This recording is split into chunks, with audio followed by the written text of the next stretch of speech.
up, everybody? Ryan, ATX Metal Podcast here, back again with another showcase episode. And today we got CultBurner in the house. We are going to take a relatively shallow dive on everything that is CultBurner, and obviously to promote the December 6th show at Come and Take It Live. Super excited to have these guys. Again, tickets right now are $20. You can use the code CultBurner at checkout, get a little discount, or you could hit the bands up themselves, possibly get a little fee-free action. But anyway, super excited. The Sims Foundation is going to be there. Happy to have them on board as well. Let's go around the room. Brett, kick it off. Who you are, where you from, what you do in the band, and yeah, we'll just go from there. Yeah. Hey, my name's Brett, and I live in Austin, Texas. I play guitar, and I am the resident dad joke teller of the band. Facts. My name is Austin. I am living in Austin, but I'm from Louisiana, and I play drums. Ooh. I'm Ian. I'm in Austin as well, originally from the East Coast, Virginia, and I play bass. I didn't know we were saying where we're from originally. I'm from Oregon. No, it's over. No one can know where you're from now. It's done, Brad. We don't care about the Pacific Northwest anymore, okay? Don't care. Although you have some of the sexiest terrain that I've ever laid foot on. Jeez Louise, man. Can we all take a trip? Never mind. CultBurner, what do we need? Let's out the gate, rapid fire, give us 3 things that we need to know about CultBurner. Anyone can take this. We love to be as big as possible. Say that again. What'd you say? I said we love to be as big as possible, especially on stage. Yeah, I think it's about aggressive stage presence is a moniker of ours, trying to, we're here to put on a show, not just stand there. That would be a pet peeve of mine. I try and keep it cool, but that is always a pet peeve of mine, is the sort of stationary band with the singer pacing back and forth. And music is amazing, but we're here to put on a show, to hurt ourselves. So in our neck, Blood, sweat, tears, broken gear, broken hearts. bloody fingers. Brett, what's the 3rd thing? Yeah, I mean, I'd say we like to write aggressive music and just play stuff that we think sounds, I guess, pretty mean. It also stays true to our mathcore influences. Okay, yeah, let's go down that road a little bit. For those that aren't familiar with CultBurner, give us like a little background on when you guys formed and what the sound is like. Has it evolved over the years to what we're at currently? Yeah, it actually started. Ian and I got together. I had just moved to Austin. In fact, the second day that I was in Austin, Ian and I got together and started hanging out. And then we started talking about playing music together. And he was like, yeah, I know a guy that plays drums. And that's when we got together with Austin. And we just started trying to come up with some ideas. We wanted to write something. Like, I had a bunch of ideas for riffs that were, just aggressive. I didn't like my other band I was playing in plays all standard E tuning, and I wanted to play something that was down tuned and a little heavier. And then Ian had ideas. So we started throwing riffs back together or back to each other, and then got Austin to join. And it was just, we started writing music together, and it just turned into something interesting, something that everything we wrote just sounded like that, like mean face, like that, Yeah. It was kind of like we had this Scarlet worship, because we would talk about how like there aren't that many bands that kind of sound like that whole era of like hardcore, like chaotic hardcore. I say chaotic hardcore. I miss calling things that. I know there are 1,000 subgenres. Yeah. I'll get naked if I have to. I'll be into it. So it's like, I would say it's like chaotic hardcore and mathy, because Brett makes the mathy. Brett writes things that sound 4/4, but are like 3.65 pi divided by. To me, everything is 4/4. Yeah, but it doesn't sound. It sounds 4/4 for a little bit, and then you watch people in the crowd who are like bobbing their heads to 4/4, and then the 5 will come in, and then they're like, "No, I don't get it," and then they're back, and then they don't get it, and then they're back. But Can I just interject with 2 things? A, I am definitely that person in the crowd, 100%, because you can't know every song by every band, but you can kind of fill it in. But I have caught myself to your music doing exactly that, whereas shit. Okay, there's another one. And now we're back. Okay, because I'll play your music when I go for runs. Just because, like you said, Ian, the music is chaotic, but it's mathy, so you can time things. And then all of a sudden, you're just moving and grooving, doing your best personal mile. And the next thing you know, you turned a 5-mile run into a 100-meter sprint just because somebody decided to go. And next thing you know, you're just out of breath. Yes. But I can confirm that a CultBurner show does not disappoint. That's one of the reasons why I wanted you guys on the showcase. Ian, how do you know Austin, and then how did you meet Brett? I met Austin. Do you want to? Yeah, Austin hasn't talked. Austin. Yeah, Austin, please. I should start. So sorry, everyone. I actually meant that. Austin, how did you meet Ian, and then Ian, how did you meet Brett? I was trying to go in my little Brady Bunch square here, so my apologies. So I've known Ian now for over 10 years, getting on close to over 10 years. Shit, yeah. We played in several different bands together. First in a band called The Bearer. And then later we played in a group called Poacher. I need to take a moment. The Bearer was one of the first bands. Actually, I think you guys were on the showcase. Where's the flyer? You guys had to be on a showcase, right? Yes. Yeah. Hold on. It is also possible that neither of us were in the band at the time. So, okay. How long ago? There were several levels of member changes that happened. There's layers. Okay, so I will say that I am familiar with The Bearer. It does hold a little special place in my heart. So sorry, Austin, please don't. You're good. So yeah, no, I actually was playing guitar in that band at the time, and me and Ian were good friends, and then he contacted me about playing drums for another band later, and we've just kind of done that off and on for the last decade or so. Hanging out, making music. Nice. So Ian, how was the link up between you and Brett? We had played, he was doing a tour with Arsonists to Get All the Girls, right? You're filling in? Yeah, I was doing guitar for them. Yeah, and I was playing in Designs, and we played a show together, and I don't know how much we talked then, but I think it was more of just an Instagram follow.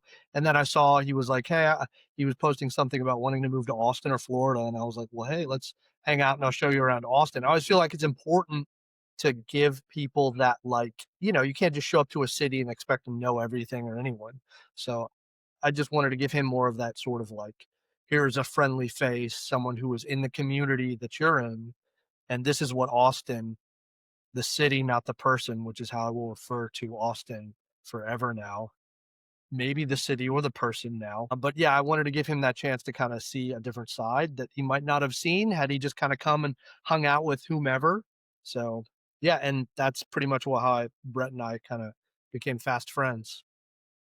Yeah, and I thank you for that. That's pretty cool that you kind of stepped up and became the representative of Austin as a person, Well, that's what someone had done for me. When I was living in Virginia, I was like, we all are in that bad place in our life where we're just kind of we need to move.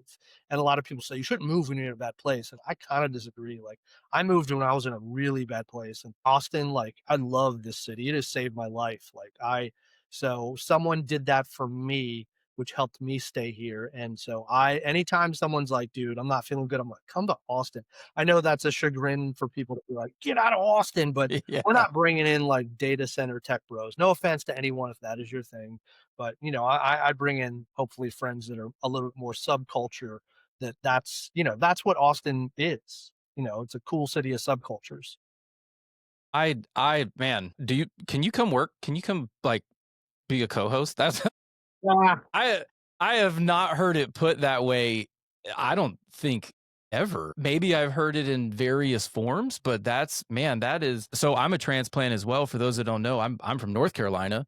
So not too far from Ian's stomping grounds. We're probably, an Odessa to Corpus Christi drive away from each other, right? And I, came here and followed my oldest daughter, and I actually traded one kind of family that was in North Carolina for another with the podcast. I mean, the whole plan was just to follow my oldest daughter here, and bing, somebody got the ringtone on. I fucking told you. No, I'm kidding. It's on my computer. So you can't really mute your computer. I So know, like, yeah, that's it's Josh like about to do it's this right now. Joshua being like, "Dude, did I miss it?" And then we're trying to be like, "No, you're good." Oh, So he's here. like, I don't know how to turn. I could do it. I work in IT, and here I am not knowing how to turn off. See, ladies and gentlemen, this is why we love to do this, because the most random things happen during the most precious moments. Sorry. But no, you're fine, man.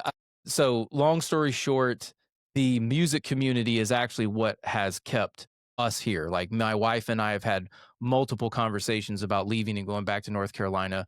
But one of my pros, or one of my pluses for this place, is, artists like you guys and people that we hang out with and welcome into the community and say, hey, let me show you around properly.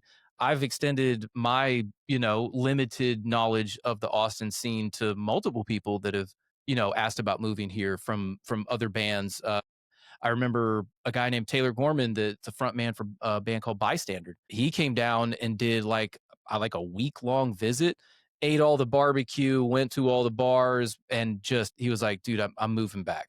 I'm moving back. Like I will be here. And now he's here and he's thriving. And shout out to Bystander. So He's good friends with Joshua. I think Joshua knows him to some capacity. he is an everything everywhere kind of guy. I mean, he actually took some photos for a taco truck that ended up as like a Michelin star candidate or something. He also does music. He has a podcast studio that he can rent. So he's doing a lot of things. And it just goes to the point that you can come here seeking a new thing, right? It's not always bad to move when it's a bad time. Change is hard, change is tough. But that's just a part of us being us, right? So I don't really know where to. I should just thank you for coming to our TED Talk. This is CultBurner. I'm right.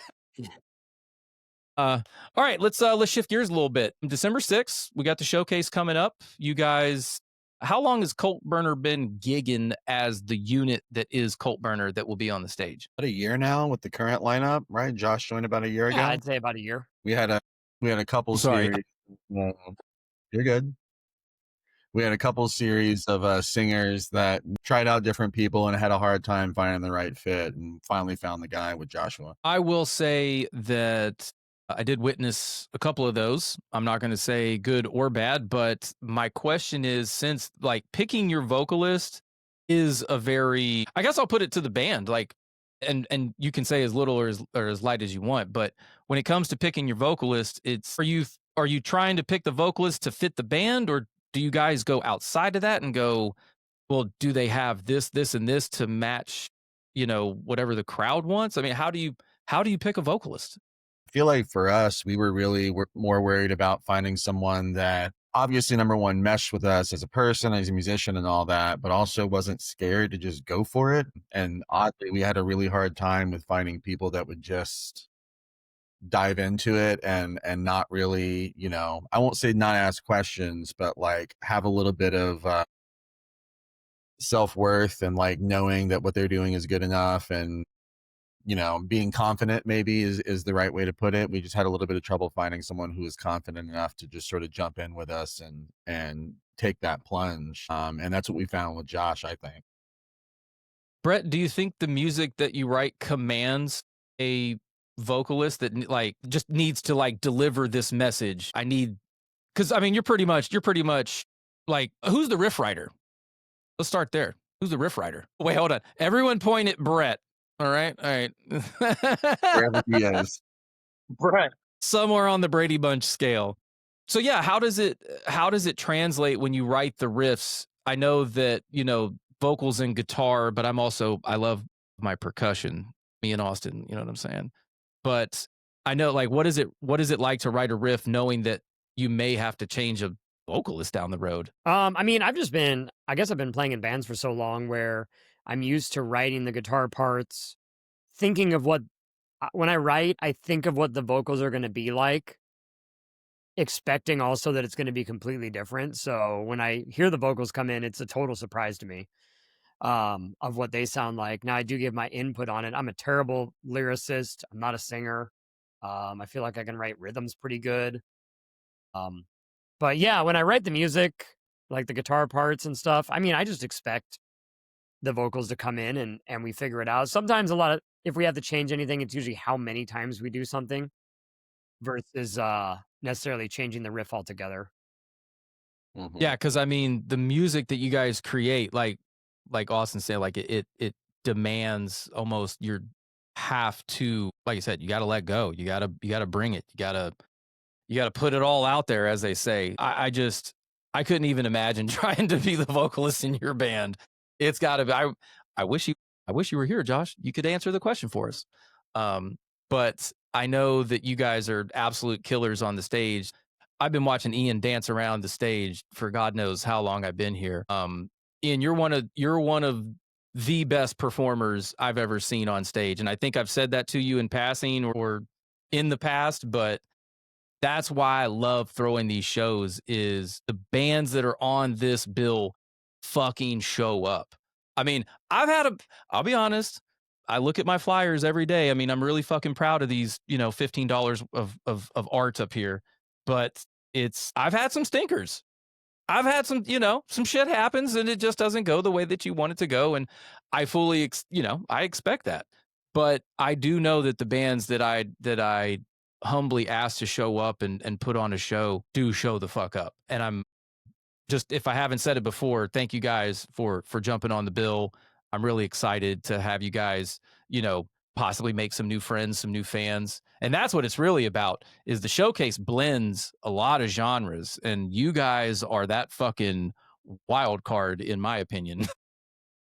I think That's what we exactly always fit, though.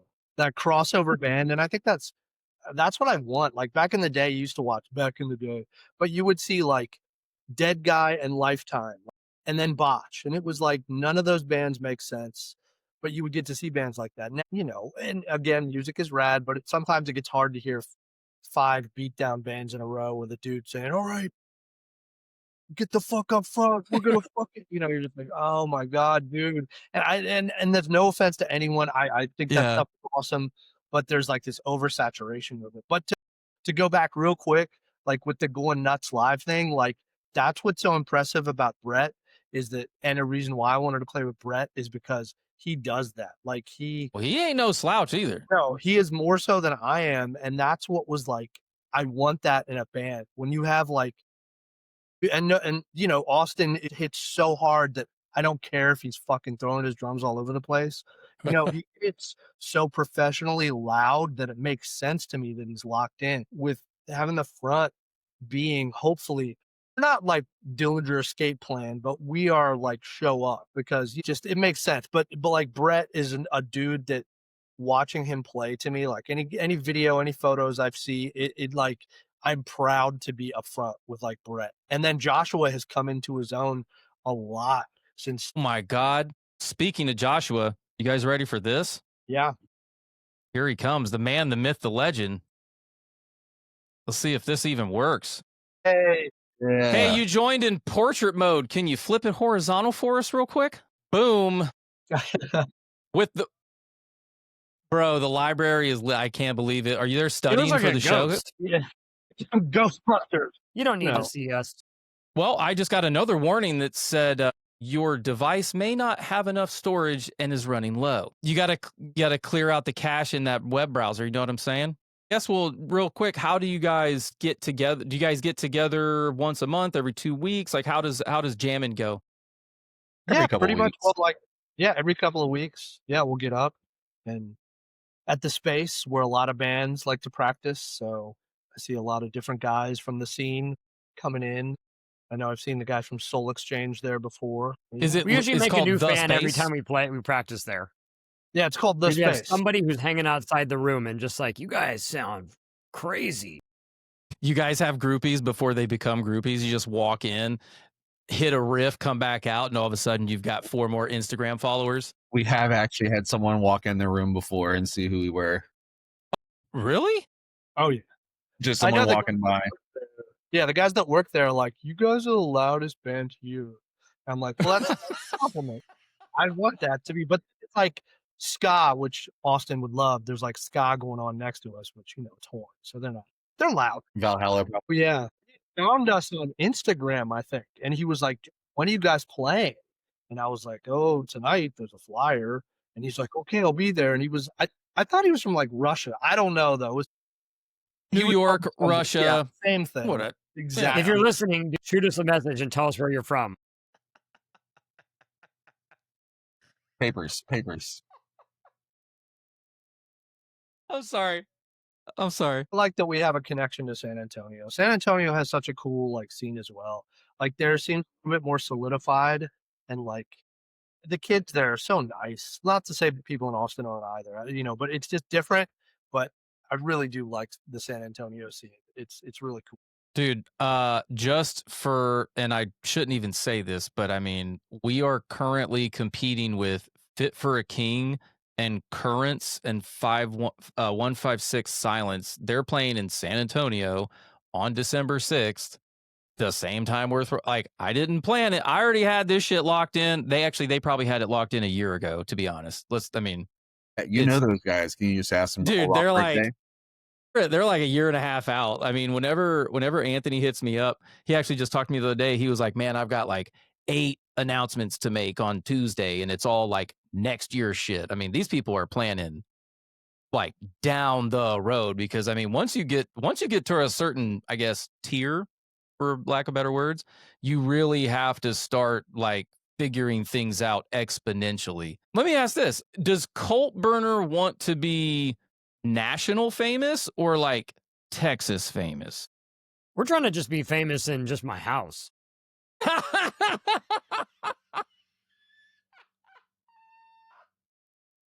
We're not very well known yet. He's like the cul-de-sac would work, Ryan. I don't need a whole state. I need just small. 6 people that live here. Oh man, that was good.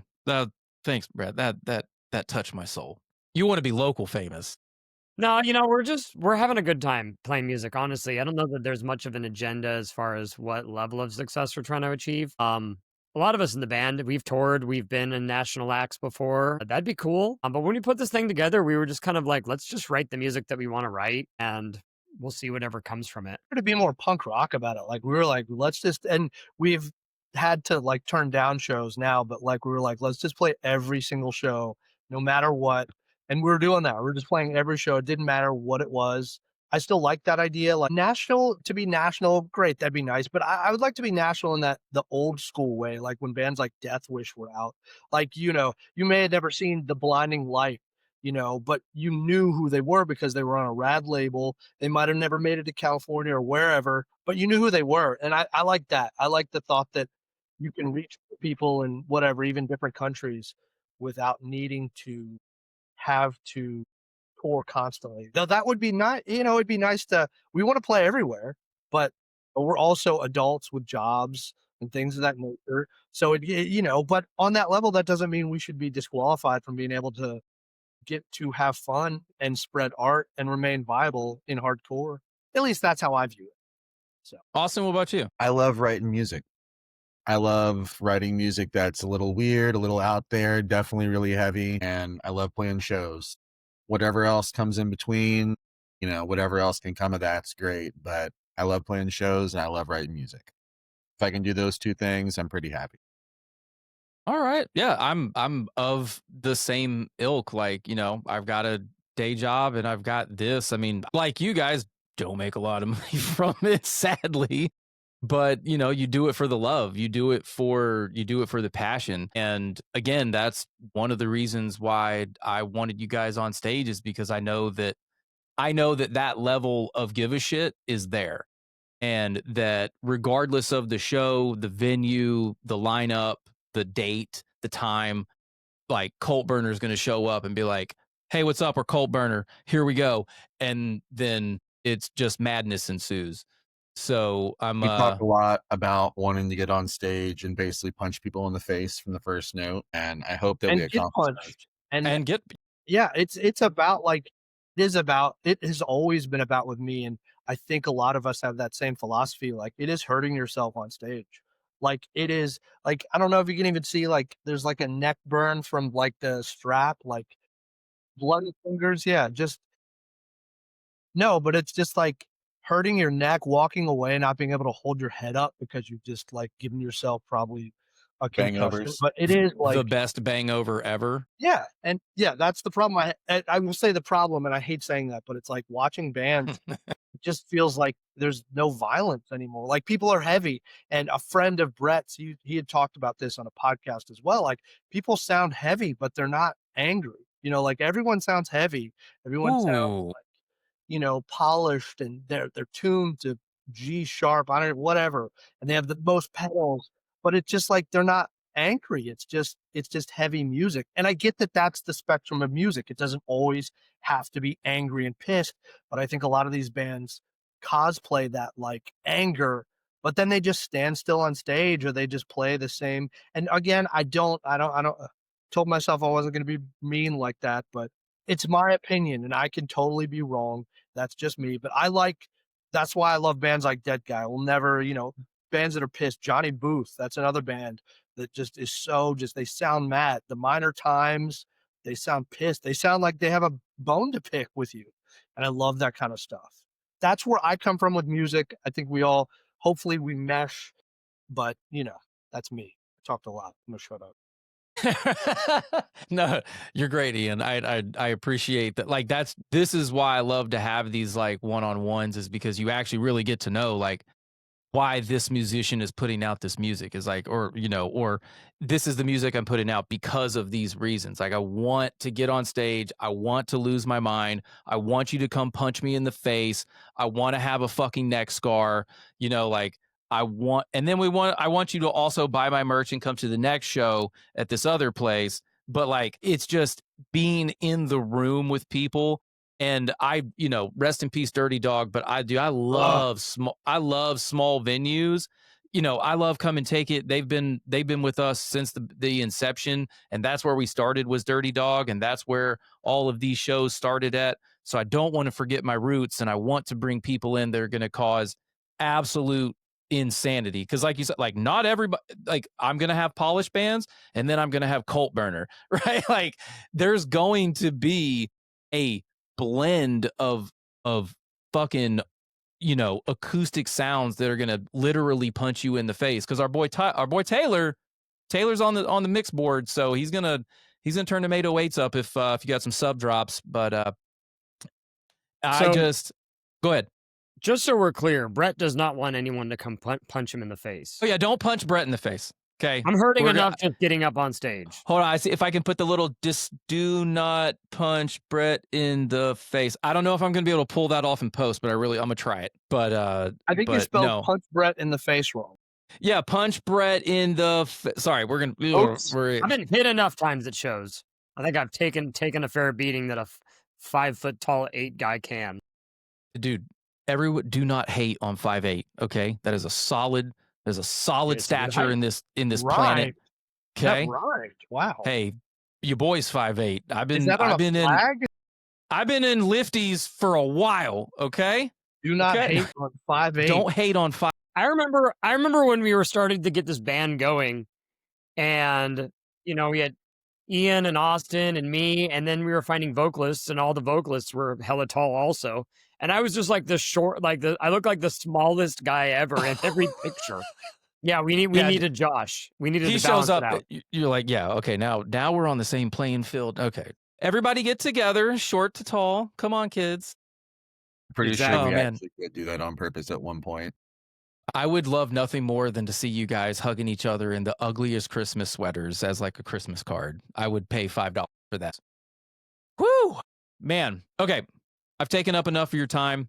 We're nearing the end. Since you guys are of madness and chaos, so we're going to go Brett, we're going to go Austin, then we're going to go Ian. Okay.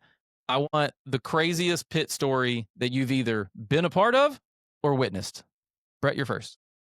For our band or any band? It literally any band. You could, like I said, you could have been on stage witnessing this mosh pit, or you could have been in the crowd at a show and either been a part of it or also witnessed it. I mean, I would say, honestly, almost every single steak sauce mustache mosh pit is probably the most...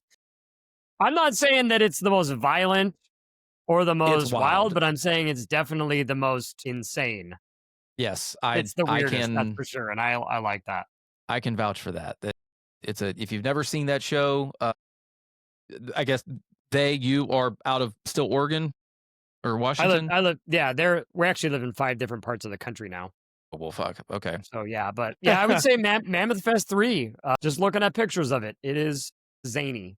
I bet I could probably dig around in the archives and probably I definitely took I've got a shit I've ton got of footage pictures of it. Man, dude, could you share some later? I'll Just send after them. I'll send you later? the whole entire folder. Dude. Okay. We got a whole God, ladies and Yep. gentlemen, we have a whole folder. A fucking Yeah, folder. organized. I am into organization. The Container Store is my favorite store. Bro, Which is ironic considering the music that you write is all over. It's all about don't balance. hate. I think Don't Hate on 5/8 should be like the next single. Just play some shit. I mean, let it ride. There Anyway, Austin, what about you, brother?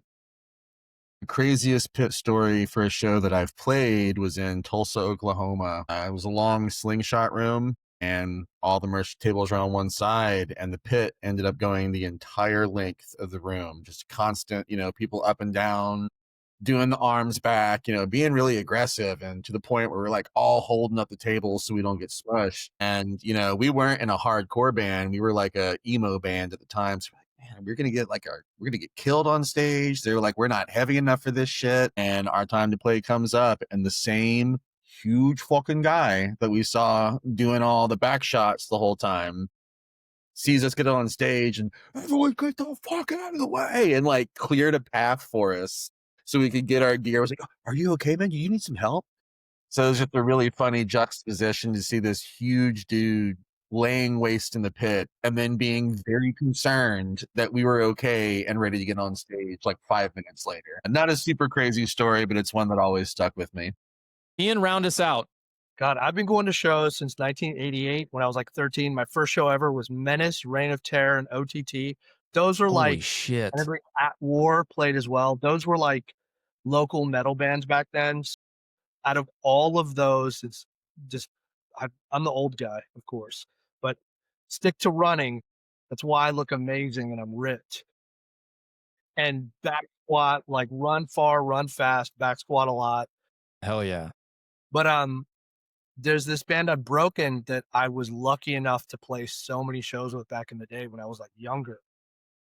Their guitar player, Eric Allen, had like killed himself, literally got drunk in his bathtub and slit his wrist. So Unbroken had a show. They didn't play for a very long time. And Unbroken had a show, might be one of their first kind of string of shows back since Eric. And I remember they got up there and the singer was just like, let's all have a moment of silence for Eric.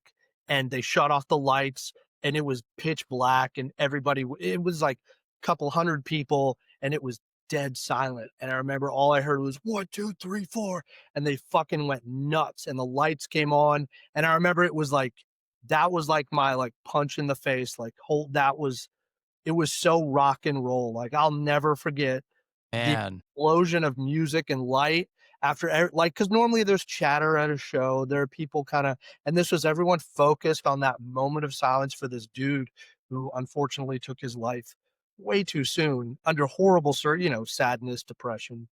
And that instance in hardcore was like, you can't get that anywhere.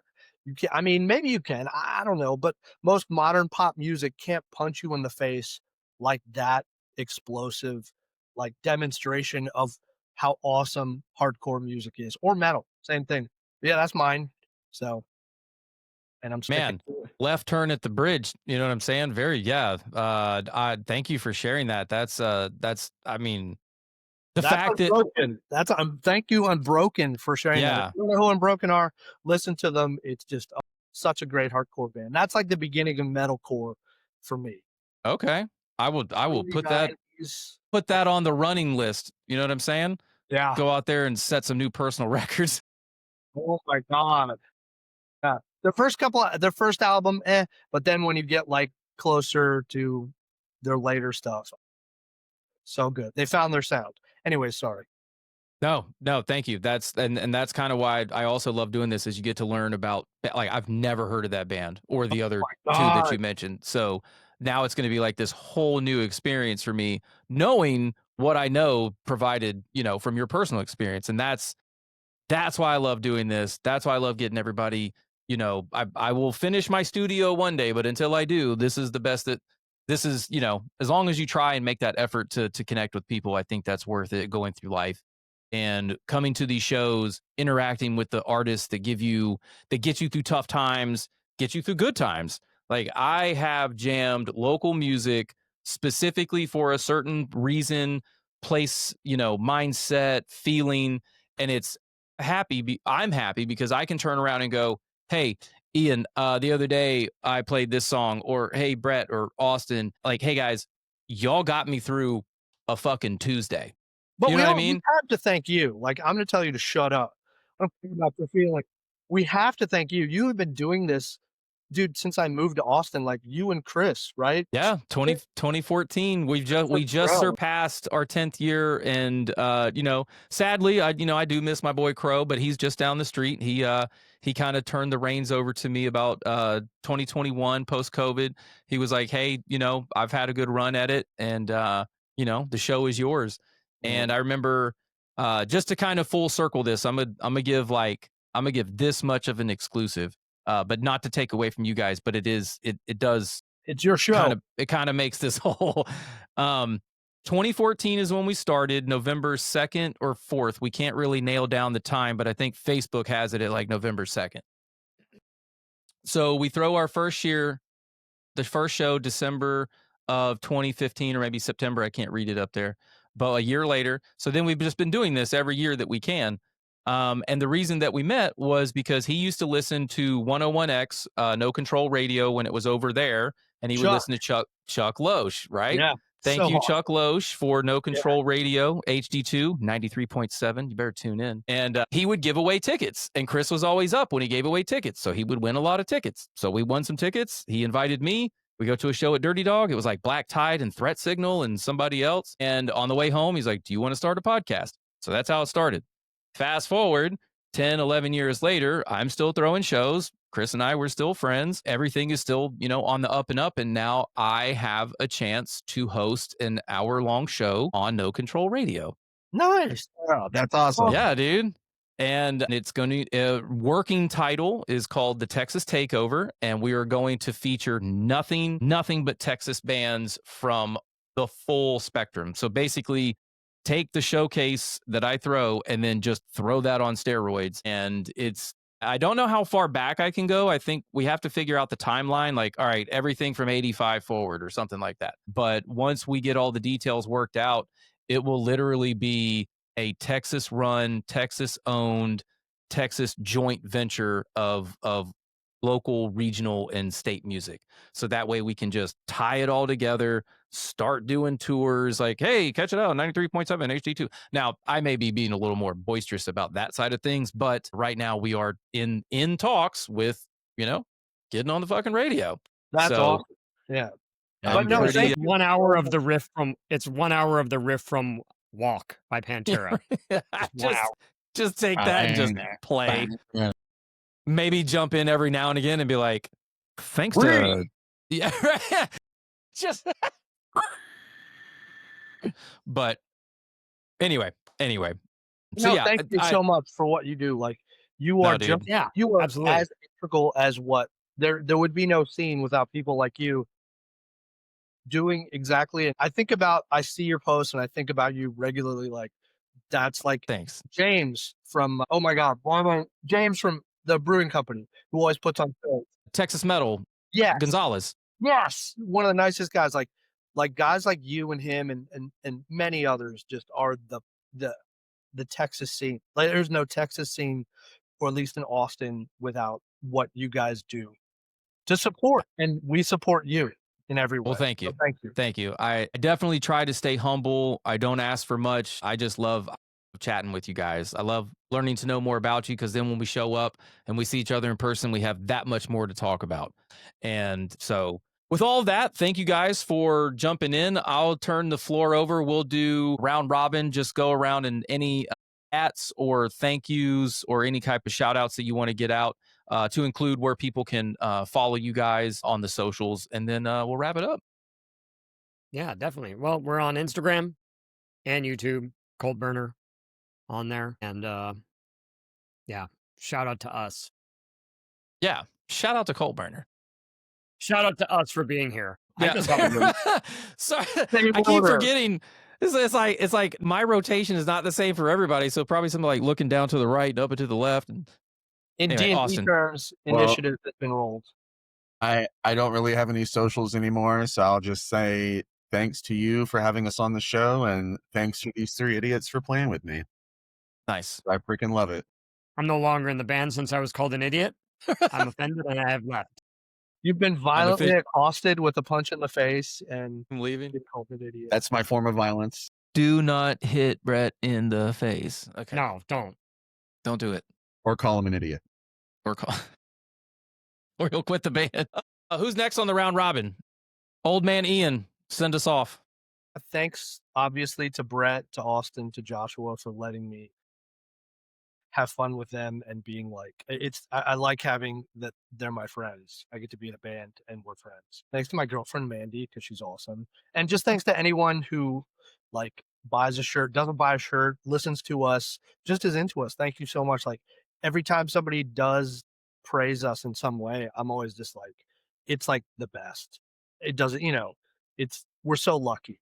Half the time I'm playing, I think I'm so freaking lucky. To 2 people, to 12 people, to 50.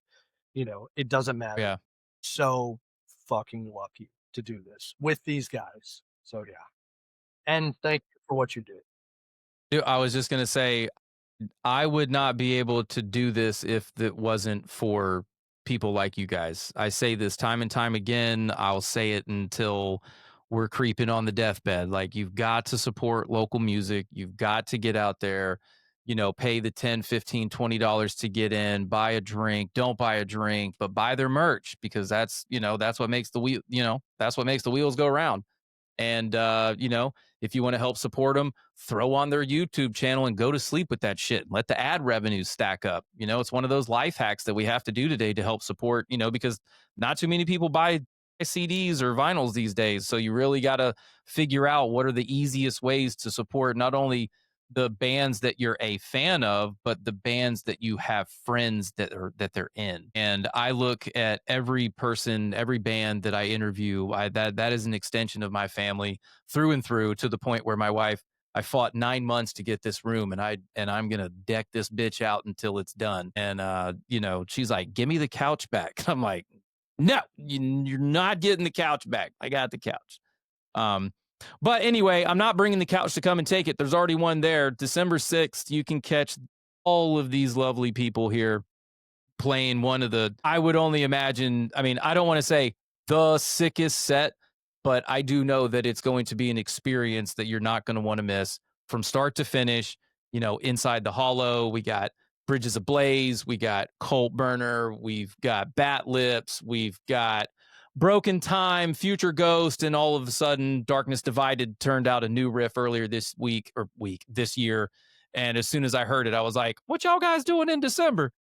Because I was on their fucking fan list in like 2016 or something.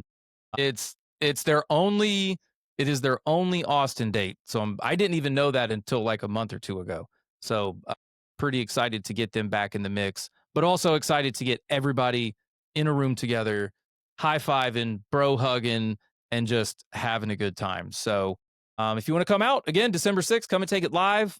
Doors are at 6. Be there early. Going to try and do some early raffles, maybe some giveaways. I build acoustic panels on the side. I got a couple laying around the house I might raffle off. Other fun things. My daughter and I are doing tie-dye podcast t-shirts, so that's cool. Just excited to have like everybody in a room together. I know we always get in the room together and but this one's ours. This one's mine. Like, I get Bat Lips. I haven't got to play with Bat Lips yet. Those guys are so good. Bro, like y'all are gonna be competing for Bat Bring Lips it. throws a fucking show too. I'm excited to have them on the set. Just some goddamn, just some good old Austin metal. You know what I mean? Like, you can walk old school, walk down 6th and hear it playing and be like, I'm gonna give $10 to get in to go hear that, or catch them over at Mohawk or like Chess Club or something. That's But- That was mine. Yeah. I missed Red 7. Man, I missed Red 7. Anyway, you're not going to miss us. Come and Take It is still open. So December 6th, we'll be there. Just stick around real quick. Let everything finish uploading. But anyway, this is CultBurner. I'm Ryan. This is the podcast. See you guys later. See y'all later.